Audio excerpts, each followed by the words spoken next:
দুর্ঘটনা বা আঘাতজনিত মুমূর্ষ রোগীদের জরুরি ও নিবিড় সেবা দেওয়ার জন্য ঢাকা খুলনা মহাসড়কের পাশে গোপালগঞ্জের ঘোনাপাড়ায় 1 একর জায়গার উপর নির্মাণ করা হয় গোপালগঞ্জ 20 শয্যা বিশিষ্ট ট্রমা সেন্টার।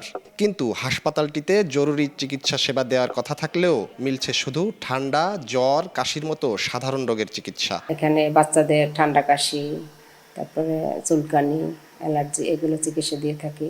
সাধারণ রোগী যেরকম সব রোগী সর্দি, কাশি, তারপরে গ্যাস্ট্রিকের, ডায়াবেটিক, প্রেশার এগুলোর চিকিৎসা সেবা দিয়ে থাকি আমরা। 2018 সালের ডিসেম্বরে নির্মাণ কাজ শেষ হলেও ট্রমা সেন্টারটি হস্তান্তর হয় 2020 সালের জানুয়ারিতে। 2 জন বিশেষজ্ঞ চিকিৎসক সহ 14টি পদ থাকলেও একজনও নিয়োগ দেওয়া হয়নি। অন্য জায়গা থেকে 2 জন সহকারী কমিউনিটি মেডিকেল অফিসার দিয়ে কোনো রকম চালু রাখা হয়েছে বহির্বিভাগের কার্যক্রম। তবে তাদের থেকে জরুরি সেবা না পাওয়ার অভিযোগ সেবা প্রত্যাশীদের। এদিকে ব্যবহার না করায় ময়লা জমে নষ্ট হচ্ছে এক্স-রে মেশিন সহ অপারেশন থিয়েটারের যন্ত্রপাতি। ঘটছে চুরির ঘটনাও। ইফাদ রসিক স্পার্ট মিক্সে আছে সবচেয়ে বেশি মশলার সংমিশ্রণ। ইফাদ রসিক স্পার্ট মিক্স মশলা। আগে আমাদের 2 জন ডাক্তার ছিল, তা ডাক্তার 2 জন চলে গেছে, তো এখন আমাদের কোনো ডাক্তার নেই। শুধু গ্যাসের বড়ি, মাথা ব্যথা বড়ি, জ্বরের বড়ি এতটুকু আমাদের এলাকার লোকে পায়।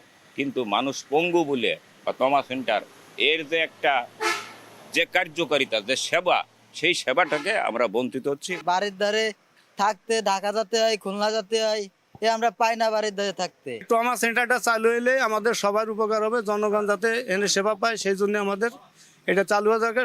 শিগগিরই জনবল নিয়োগ দিয়ে ট্রমা সেন্টারটির কার্যক্রম পুরোপুরি চালুর আশ্বাস জেলা সিভিল সার্জনের। চিকিৎসক নিয়োগ দিবে এবং নতুন করে 7,000 সুপার নিউমোনিতে যে প্রমোশন দেওয়া হবে, আমরা আশাবাদী যে সেখান থেকে আমরা ডাক্তার থেকে পাবো এবং পাওয়ার পরে আমরা হয়তো বা ট্রমা সেন্টার পুরোপুরি চালু করতে পারবো।